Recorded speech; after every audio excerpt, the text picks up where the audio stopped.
man, therapy is just so hard. If you're one of those people that just thinks that like you're never going to get your shot at happiness, right?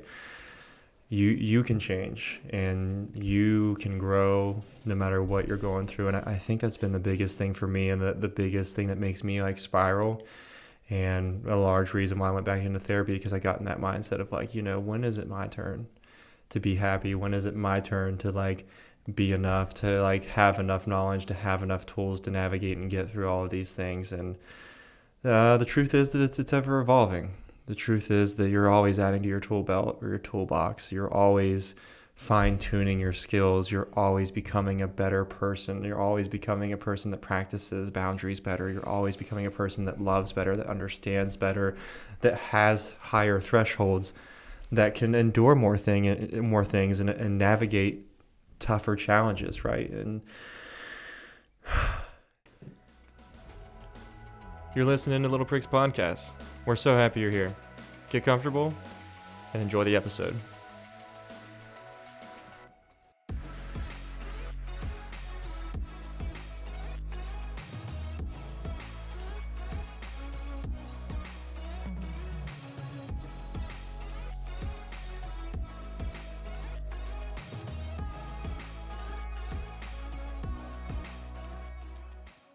Hello there, and welcome back after a short hiatus.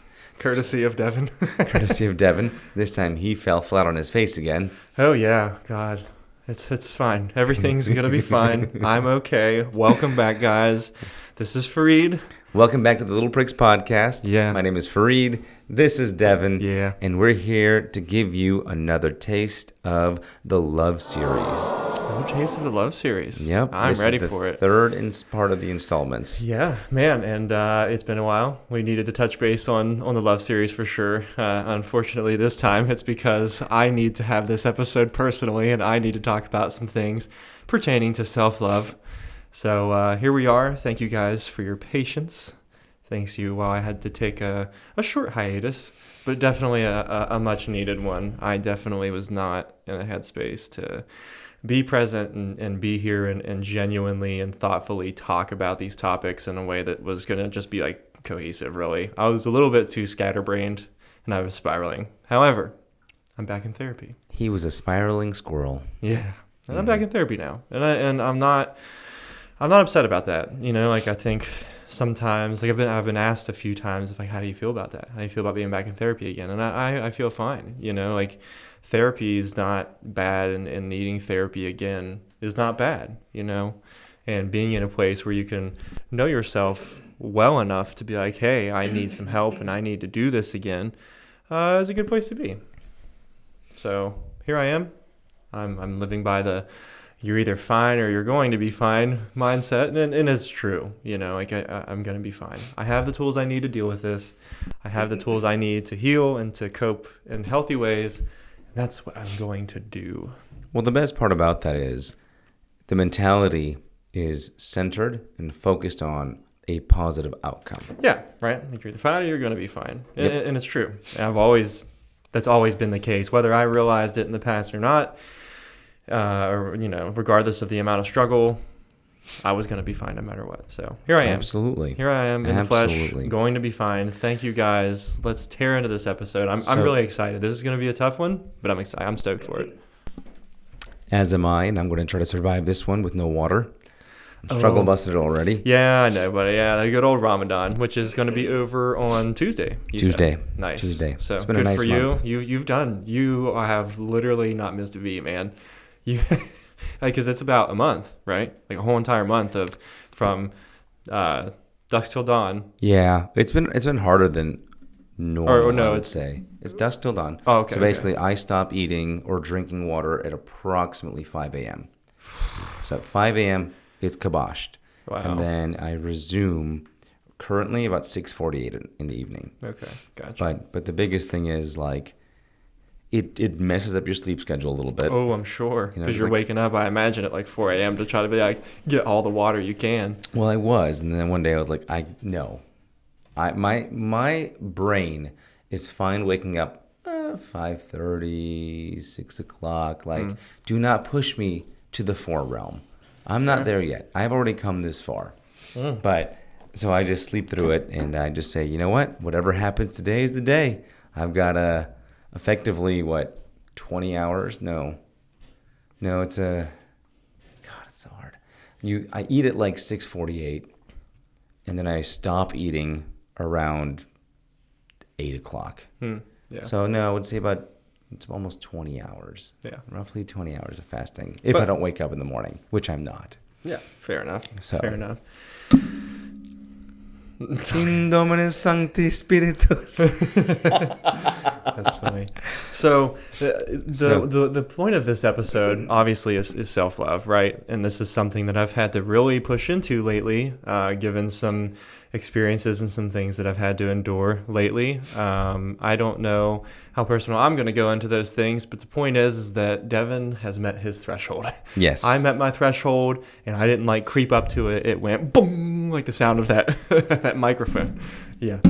Yeah, There we go. like that, right on the top of my threshold. And, you know, there's a lot of things that lead up to that. But the point of this episode and the biggest takeaway is that, one, that it's okay to meet your threshold, and it's okay to get there and to admit that you are there, and kind of go back to a drawing board, for kind of like a lack of better words, and go back into therapy. All of these things are okay. None of these things mean that you haven't made any progress. It doesn't negate anything that you've done in the past. It doesn't negate any of the good things. It just means that I'm going back for a little bit of help. I'm seeking out some tools. So with that, we're going to kind of talk about therapy.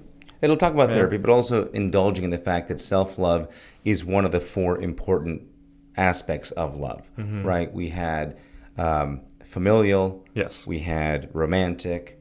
We have friendship, which will still be coming up at some point. Yeah, friendship's still coming up. And then we have self-love, which we skipped friendship for now because this one was more pertinent and more pressing at this point. More pressing, especially for me right now. Yeah, and the point of this is to explain that self-love is one of the major foundations of the 4 major forms of love, and that they don't happen at any particular stage. They happen in all stages. No, that's fair. Right? Yeah, it's a good point you develop, just to recap a little bit, you develop your ability to learn how to love from your family, right? Familial love. You then start to build friendships as you go to school, as you're growing up.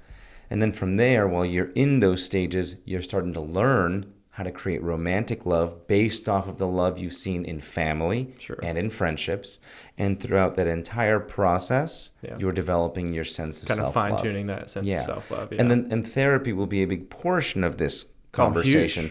It's just not the whole conversation. No, not the whole conversation, for sure. It's a very important aspect. It's something that, you know, and maybe that's just something that pertains to me personally, and I think that it can pertain to all people. But therapy across the board, agree to disagree if you have to, but for me personally, therapy is huge. Everybody can use therapy. Everybody can benefit from therapy. Yes. Everyone should be in therapy at least at some point, right? Like if you're one of those persons or one of those people that are like, oh, I've never been to therapy, I don't think I need it. You need it.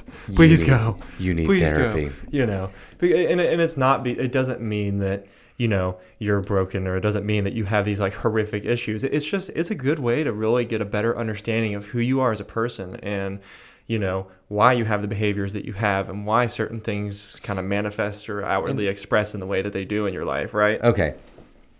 I'd like to jump into, defining the problem.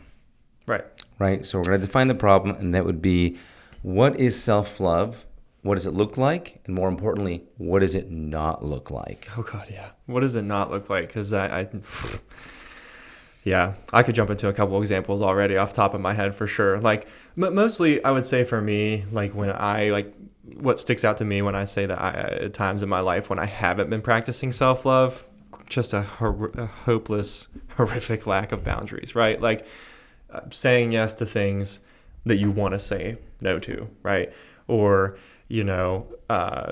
not like abandoning your needs, like for example, inside of relationships, to stay inside of those relationships. I've done that before. There's a lot of things, what comes to mind for you? I like the boundaries concept. Yeah, that's the biggest one for me. It's setting hugely boundaries. And that doesn't have to be in romantic relationships. That can be in friendships. That can be in general. Again, like I said, saying yes to things you want to say no to. I guess the question comes down to why boundaries? Why are they so important?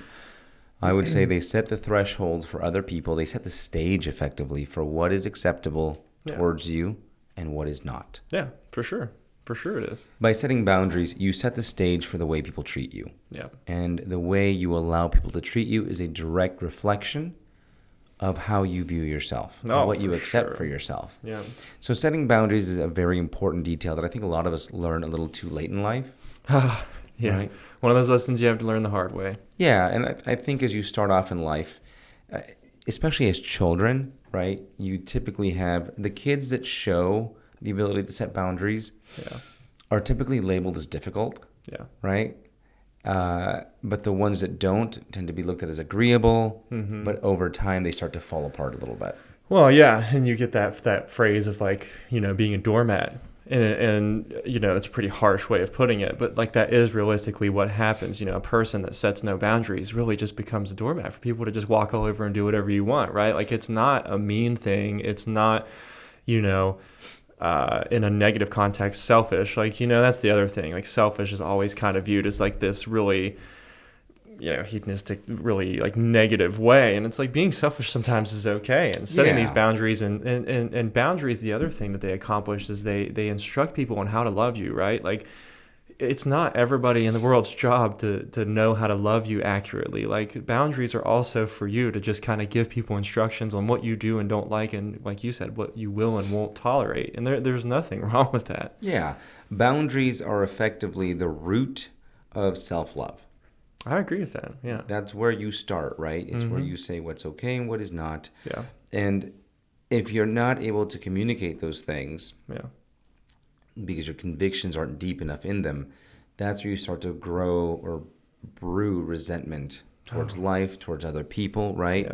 Yeah, no doubt. You start to experience pain that you may or may not have to suffer through, right? But maybe sometimes that's what teaches you that you need boundaries. Yeah, and unfortunately, sometimes you don't know until you know, right? Like you just have to get through those experiences. You have to have those not so great, those negative experiences in order to find out, that you do need these boundaries and that you do need to be maybe a little bit more forward in the things that you desire in life. So I can also speak on my journey on learning how to set boundaries with people. Yeah, how'd that go for you? Well, it was rough, right? As a child, I didn't understand there was such a thing as boundaries. Didn't just get it. Again, I think I've spoken on this podcast somewhat openly that like I've got a little bit of the autism in me, right? And so the way I interacted with kids growing up was a little bit different, right? So when kids would say mean things to me, I was like, okay, that makes sense. Wow. If you're saying it to me, it must be true. Yeah. Right? Without understanding it was potentially nuance. That no, they're just being mean and bullies, and like that's a thing. That's fair. And it took a long time for me to understand that. And once I did understand that, I was able to set a boundary. Right? I now have people in my circle that will not make jokes about me in ways I do not appreciate nor approve. Yeah. Right? I don't make degrading jokes about people I care about. Yeah. Or don't care about, for that matter. Right? Yeah. And I will not tolerate that in return. I also don't make self-deprecating jokes about myself. There's no need. There's no need. Yeah, that's fair, man. You can be funny and humorous by uplifting people rather than tearing them down. Oh, that's fair. That's fair. So that was one of the big ones that I learned. And by doing that, I was able to come into a much brighter version of myself. Yeah. But it started with those boundaries, because when I didn't have them, I created literal chaos in my own mind. Yeah. So, and these boundaries that, these are boundaries for us personally. These are not necessarily set in stone boundaries that people have to live by. The most important thing about boundaries, I would say, is the ones that you talk about. And that doesn't mean that they have to look a certain way. That doesn't mean that they have to be a certain way. That just means that they have to be the way that you want them, I would say. Because, we talk about boundaries in the context, like just generalized, but like boundaries are so nuanced. Some people agree and disagree with certain ones inside of like relationships, friendships, and life in general. Some people think that degrading jokes are absolutely gut-bustingly hilarious. And there are some contexts where I could see where it could be funny. But I would say the most important thing, you as the viewer, about boundaries is that boundaries are rooted in self-love. That part is true. But the most important boundaries are the ones that you talk about. Yes. Talk about them with your friends. Talk about them with your family. Talk about them with your partners. And set them, because no one's going to set boundaries for you. Nobody is going to make anybody abide by them but you. And I would like to add that while you're setting boundaries, yeah, it's very important to make sure that you set boundaries that are reasonable. Do not become one of those people that are completely obsessed with how to set boundaries, right? And you begin to alienate people in normal, societally accepted situations, right? Okay. So I was gonna say, run an example if you have one. it's maybe sometimes being a little too rigid in how people talk to you. Like I made the example that, well, you will not make self-deprecating jokes about me, Sure. right? Now there's nuance to that. There are some light-hearted, deprecating jokes that you can make, but they're very light about the situation, not so much about the person. Okay. Gotcha. Right? Like Right. you make a joke about how someone just wasn't paying attention, maybe tripped on something or stumbled on a word that was funny in context. Yeah. Right? You're not making fun of the person for being stupid for doing those things. Sure. Yeah. Right? Yeah. You made a mistake versus this is who you are. That's your identity that you should be, chastised for. So Right. to speak. Sure. Okay. No, that's a good point to add, right? Like, yeah. Don't be a person that sets boundaries so strict that every time someone mildly brushes up against you, that you're like, nope. Which I would say that we have a lot of that in society now because we've set a society up for this concept of boundaries, and then you have people that push it too hard. That's a lot of like where cancel culture comes from, because there's no nuance. You have to have nuance in it, and you have to understand, like, you know what? Some of these things are okay to laugh at. Some of these things are okay to push or test. Is another way I'd put it, right? If you're testing boundaries with somebody and realizing, you know what? Maybe I was a bit too rigid there. That was okay because I realized there's good that can come out of it. Yeah. Or there's other times you realize my boundaries were way too lax. Yeah, and the opposite side of that coin is like the statement I made earlier. Like the biggest and most important boundaries are the ones that you talk about. Like the flip side of that coin is that if people have boundaries, like, respect them. That's it, right? Like, if that means that it hurts your feelings or you get canceled for it, like, tough, man. That's just tough. That's just how it is, right? Like a boundary was set, it got crossed. Tough break, I still think you should be able to have conversations about them, because that's how apologies come up and everything. But yeah. And then there's one more set of boundaries that you need to be able to listen to and respect, and those are the ones you set for yourself. And that's kind of where I was, right? Like when I said I wasn't going to go into like super deep detail about my situation or anything that's been going on in my life that's kind of like led me to meet this threshold. I still don't want to do that, but like what you just said is very important, right? Because that's what led to these changes in my life, is that I set boundaries, and I'm proud of myself this time around, because in the past, oh God, the metaphor, I hate that metaphor, but I will talk about it because it's important, and it kind of parallels with what we were just talking about. I had this thing in my life in the past where it was like, I referred to, the way I dealt with things as the chopping block, right? Like if you crossed Devon, you had all the opportunity in the world. I gave you the trust all up front. You had it. That was cool. But you cross it. God, you cross it one time. Up on the block you go.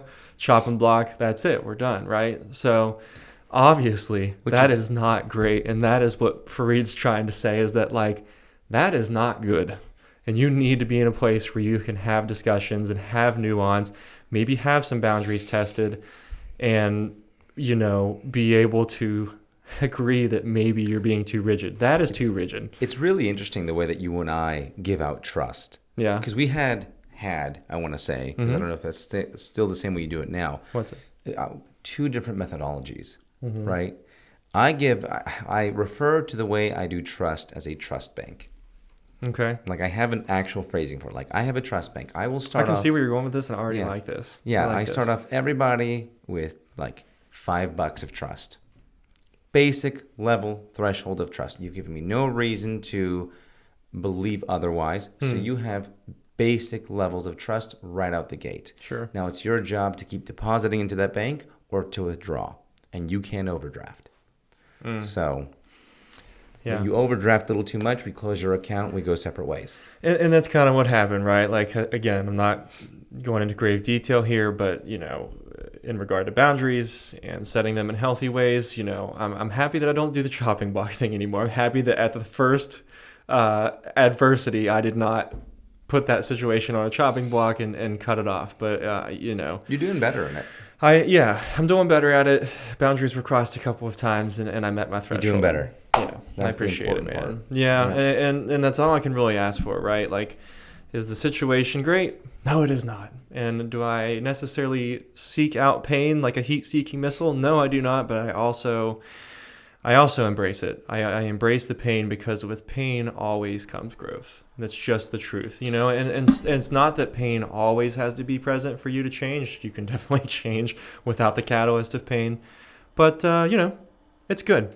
We have learned recently that you can never say never now. Yeah. I love that. That's a lesson I've learned recently in my growth development. Yeah. Right. It's that, like, you can have an intention to be done with something, but you can never say never. Yeah. It's just so silly. But no, I'm, you know, boundaries got crossed a few times, and I'm at my threshold, and, you know, and that's okay. It's okay to meet your threshold, and it's okay to be at a place where you're like, hey, man, I can't continue healthily here. And that's kind of what happened. And for me, like, I'm excited about that. Like, again, not seeking out pain by any stretch of the imagination, but I am seeking growth, and sometimes with growth does come pain, unfortunately, and I'm not excited about that, but I'm excited for the growth. I've entered therapy again because I'm at my threshold. I need more tools. I need a little extra help to kind of compartmentalize and work through this in a way that is conducive to growing and doing it in a way that's not self-sabotaging or damaging, or ways that are going to make me take steps back from the progress that I've made previously. So. And to be fair, we're discussing all this because it relates to setting boundaries, for one. And sticking to them, right? Like, and sticking to them. Saying no and saying, like, hey, no, these are my boundaries.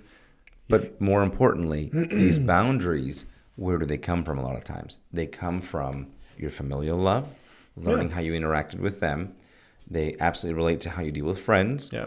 Right? And then that bleeds over to romantic love. Sure. Now, those three make that self-love. Now, for you, Devon, your life has formed your boundaries to be this way. Just to be this way, right? Because you either got too much of one love, not enough of another love, kind of a thing. Yeah. And so that's why you have those hard boundaries, and that's why you, the viewer, have your hard boundaries or soft boundaries. Right. Right? And you need to be able to kind of bring together all the different kinds of love experiences that you've had to make that decision. What version of self-love do you provide for yourself? That's a huge thing that we're trying to get across here. Yeah. Now, there are going to be times where your self-love, your ability to set boundaries, are just completely askew. And that's where we lead to therapy. Yeah. Right? And then we have discussed, even before the podcast, what is therapy and what is not therapy. Yeah. Because they can be often confused or confounded with self-love or acts of self-love. And self-love is not bad. Nope. We are not saying that these are things that you should not do. Clearly, we are stating what therapy is and what it is not. Mm-hmm. These things that we are going to say that therapy is not are things that are good to practice, but are not replacements for licensed professional help. They are not replacements. So why don't you dive into what is therapy? Yeah, so therapy is meeting weekly or more, if needed, with a licensed professional, which is not Fareed, which is not me.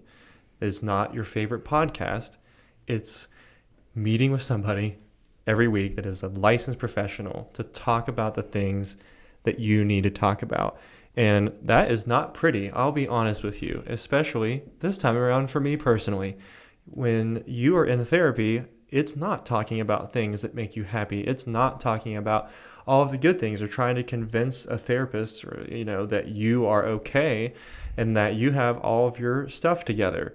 It is about having gut-wrenching, horrible conversations that are very uncomfortable, where you uproot years-long, deeply rooted trauma. Like, maybe you ugly cry. You maybe ugly cry sometimes. I've been there. I have ugly cried already. I have only met with this therapist 3 times. I have already ugly cried. Like, therapy is it's tough. Therapy is tough. And but therapy is also self-love. Absolutely. Therapy is also self-love, right? Like, it is a part of that, and it is an all-encompassing. It is an ingredient to the recipe that is self-love, right? Like, therapy is a tool. Therapy is a tool that you use to figure out your problems, right? So self-love is a part of therapy. Yeah. very much so is. But therapy is not just self-love. It is not just self-love. Yes. So with that being said, Fareed, what therapy is not. Yes. So they're just going to be effectively, essentially, is a better word to say, essentially they are not any small acts of self-love. While you do need self-love for recharging the spirit, recharging your mind kind of a thing, things like getting your nails done, retail therapy for us, shopping, looking at new cars, like those things are great forms of self-love, which you absolutely require to heal. For sure. But they are not going to fix your problems. Right. Like you're not going to go retail therapy shopping, or I'm not going to go buy a new truck. Like, I kind of wanted to there briefly and it solved my problems. That's not therapy. That new truck, you had your nails done, that new purse, all those things. Or jumping into like new relationships. Getting into a new relationship, getting things. over someone by getting under someone. Like those things do not work. Such a cringy saying, but yeah. But it's true, right? Like if you do these things, you are simply masking the problems. You are avoiding asking the heavy-hitting questions, right? The heavy-hitting questions start with therapy, or oftentimes they have to make you question your boundaries. Yeah. Where did you cross them? Where did you let them be crossed? Yeah. And why didn't you stand up to defend them? Right. And that's a lot of where you get that benefit of therapy, right? Like it's not only identifying where your problems reside, but also like, why do they reside there? Why are we at these coordinates right now? Like, and that can be so many different things. Gosh, I could literally sit here and talk for hours and hours about all of the things that I've been surprised by, being in therapy, man, it just gives you such an in-depth look at who you are as a person, right? Like, and why you are that way, right? And it's not to necessarily go to therapy so that you can be concrete and say that this is the way that I am, because that's like another thing, right? You're not born anxiously attached. You're not born you sure about that? Person. No, absolutely. You're born you become anxiously attached, or you become all of these different things based on your experiences that you have. I think all babies are pretty anxiously attached to their moms. Well, sure, for a need for survival, but that doesn't mean they're anxiously attached in romantic or friendships or relationships. That just means that they're a living creature that needs to survive. That is a different thing, sir. But you're not born these ways, right? Like these things that you become are based off of your experiences, and therapy does a really, really good job of dissecting those things and helping you understand those things. And it's not even necessarily always to change those things. It's more sometimes about like learning how to navigate those things healthily and learning how to exist inside of your skin and be comfortable inside your own skin, right? So, oh God, this is just so many things that I know that I know. I know that I know these things, but man, it is so hard to actually practice in this stuff, and knowing your triggers and knowing the things that you know are sabotaging and are deflecting you from the path that you want to be on and that you can be on is like so hard, right? Like, oh man.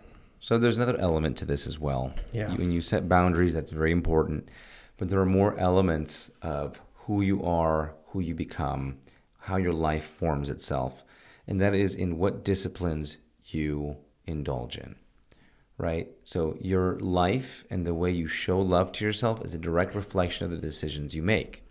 Right? Boundaries, as we said, are one of the roots of those things, but the disciplines that you set alongside of them are also crucially important.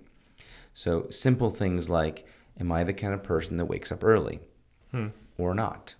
That changes who you are, the way you view yourself, the way you love yourself, right?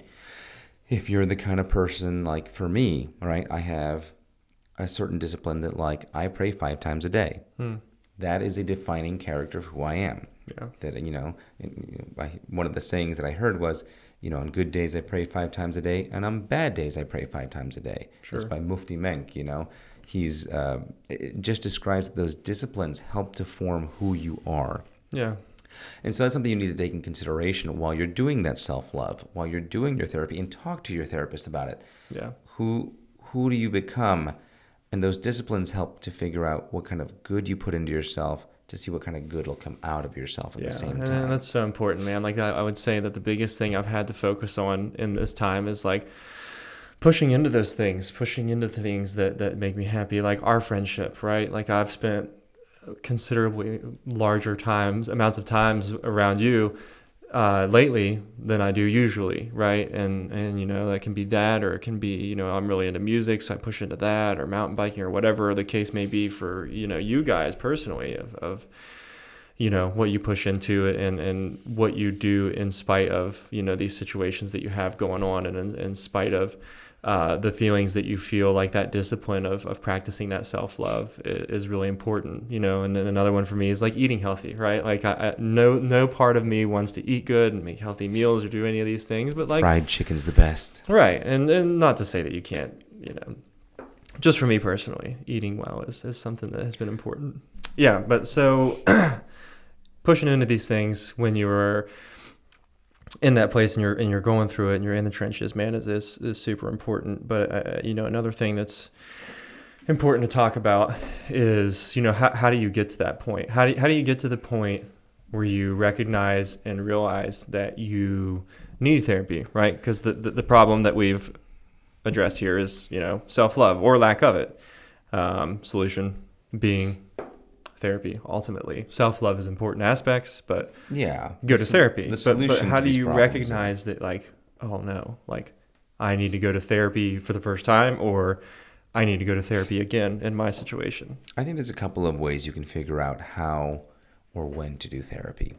And I think the first one would be assume that your baseline requires maintenance. Sure. So as long as you assume your baseline needs maintenance, you automatically want to go to therapy to maintain that baseline. So that's a start, right? Even if you don't recognize you need therapy, you at least acknowledge, hey, to stay at this place of comfort I'm at, therapy is maintenance. So that gets you into the door. The next one I would say is, if you often find yourself in upsetting situations and that you're constantly sitting like you're fighting for your emotions, fighting for your life, so to speak, right? Yeah, or just having constant like discomfort and constant dis-ease of certain situations. Battles with people, right? Yeah. Maybe it's time to consult a therapist. If you are oftentimes looking at why you have so many problems or why you feel you're the problem, right? Maybe it's time for therapy. Yeah. It's about being able to recognize triggers in your life that maybe don't feel so healthy or so normal. So you have to be self-aware. Yeah.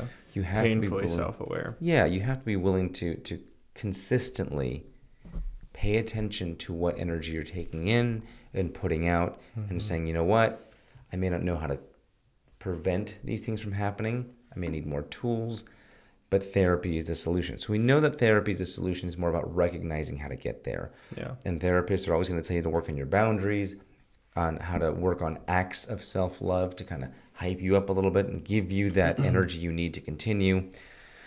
It's never a cut and dry situation. It's going to be many different elements that come into forming that self-love, just like the other forms of love help to create that.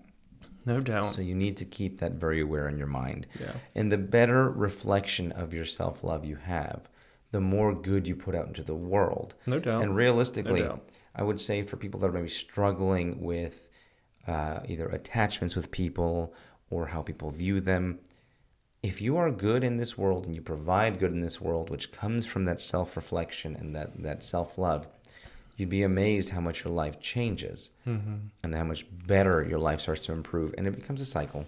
Yeah. Your therapy helps you. Yeah. Your self-love snowballs helps you, for sure. Right. And then eventually that lens gets tinted or gets the tint taken off of it. And you start to see the world in a more positive view. And, you know, it can happen. It can happen. And I'm not going to try to sugarcoat it for you guys. You know, therapy's rough. Therapy is really hard to do. So if you're in therapy, I'm proud of you.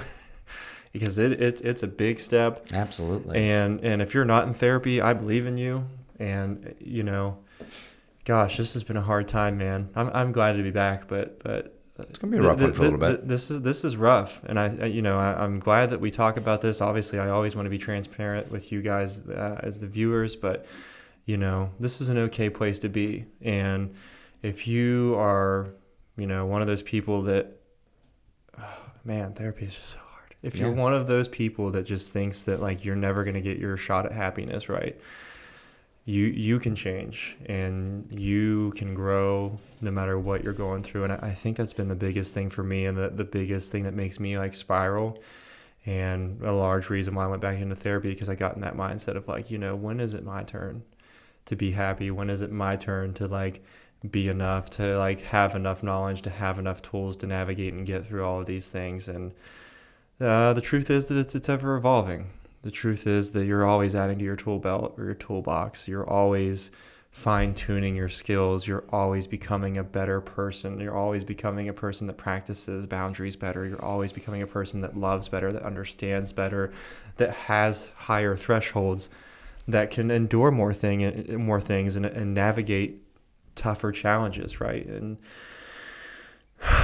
it's okay to not be okay, man. It's okay to not be okay, but it's also okay to not always be happy, right? And I like to, again, report back to old podcasts we've done. It's not so much being happy, it's contentness. Yeah. You want to find a place where you're content, but that brings us to a lovely and beautiful conclusion about all of this, right? Yeah. Self-love is one of the most important kinds of love you will experience, because it is defined and built by all the other forms of love. Yeah. And they are what helps become a reflection of yourself for the world to see. Mm-hmm. If you love yourself, it radiates, oftentimes as confidence. Yeah, for sure. Right? Yeah. You want to be a person that people can look upon for comfort and not happiness, but some form of joy. It's okay for you to have some joy and happiness come from you. Yeah, that's okay to say, for sure. Not the main source, but sometimes moments of joy and happiness. Yeah. And that all comes from taking care of yourself. Take care of yourself, guys. Take care of yourself, because, tough break. The bad news is no one else is going to do it for you, right? But it's liberating too. It's liberating too to know that, and to take that responsibility and to take care of yourself, because you know that no one else is going to, and it's okay, and you can do it. No one's coming to save you. Yeah, unfortunately. But you can show up for yourself. Yeah, you can. Practice self-love, guys. This is what it's about, and this is how it looks sometimes. Like people are gonna notice. Anybody that's watched this podcast enough, like I'm back, and I'm excited, and I'm okay, and I'm gonna be okay. But like, I'm not myself, and like this is what self-love looks like sometimes.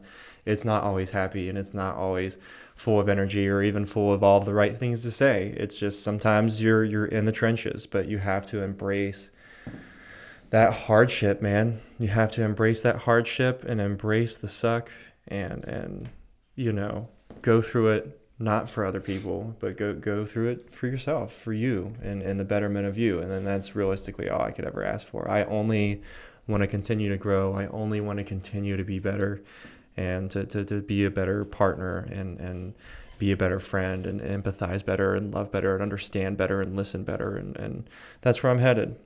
And this is how it looks right now. And I'm okay with that. It's funny. It just reminds me, like, it popped a little song into my head. You ever heard the song "Half of My Heart" by John Mayer? I know John Mayer, but it's a good one, right? Yeah. It had me thinking of your situation. The lyrics go, "Half of my heart's got a grip on the situation. Half of my heart takes time." Right? Half of my heart's got the right mind to tell you. And then, of course, it goes into that I can't keep loving you with half of my heart. But I mean, that you can be literally you. It doesn't have to be another partner. Yeah. It's that you are working through something that is difficult. You feel a little bit lonely. You're trying to let go of parts of yourself. Yeah. But half of my heart feels like ideal for your situation. Absolutely. And that reminds me to one more thing I had up here on the script that I really want to mention is that, not everybody is going to be listening to this podcast episode in good spirits. You might be listening to this in a situation that potentially is like similar, or you can feel the same to what I'm talking about, where you had to like set boundaries and then they got crossed, and then you had to say, hey, I met my threshold, and I want to say this because it's very important, and it's led me astray a couple of times by not knowing this. Being painful does not mean it was the wrong decision. And that's huge. And I've gone back to situations, people, friendships, relationships, even jobs, actually, sometimes, because of that, right? Like, you have that regret, but, and I'll be honest, regret to me is not an all-encompassing mindset. I'll be honest. It's kind of like narrow-minded, I think. And I say that because, being regretful or regretting a decision is assuming that the other one would have been the right decision, right? And you don't know that, and you'll never know that. And being okay with your decision and that decision being painful does not mean it was the wrong decision, right? So just never say never. Just never say never. That is a good addition for sure. Good place to conclude, though. Good place to conclude, guys. This is a podcast about self-love. It's a podcast about introspection. It's a podcast about growth. It's a podcast about all kinds of things. But when you're doing those things, be aware that it does not always look pretty and that it doesn't have to. But the important thing is that you show up for yourself and you practice this self-love, because nobody else is going to do it for you. That is correct. Yeah. And on that, I'd like to just give a couple little notes. Stay tuned for the next few episodes we have coming up, because we will have more guests coming on. Yeah. We've been working very, very hard on getting tirelessly on some really awesome people that have wonderful opinions about different topics we have coming up.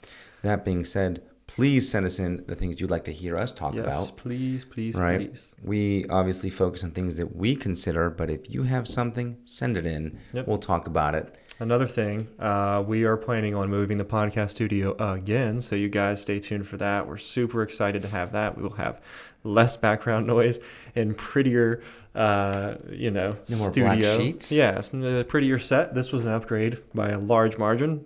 Please don't refer back to the first 2 episodes unless you want to laugh uncontrollably.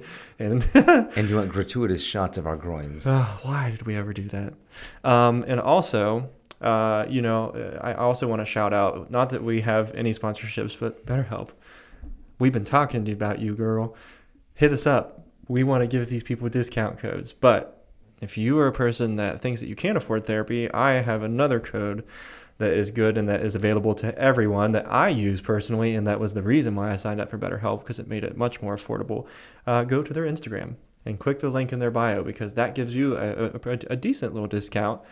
And, it might put you over the edge there of that threshold that you needed to say that you can afford therapy. So, again, disclaimer, Fareed and Devon are not therapists. We are not licensed in any way. We're sharing this information, based off of our experiences. And hopefully it helps you. Yeah, hopefully it helps you. Professional help is the best help.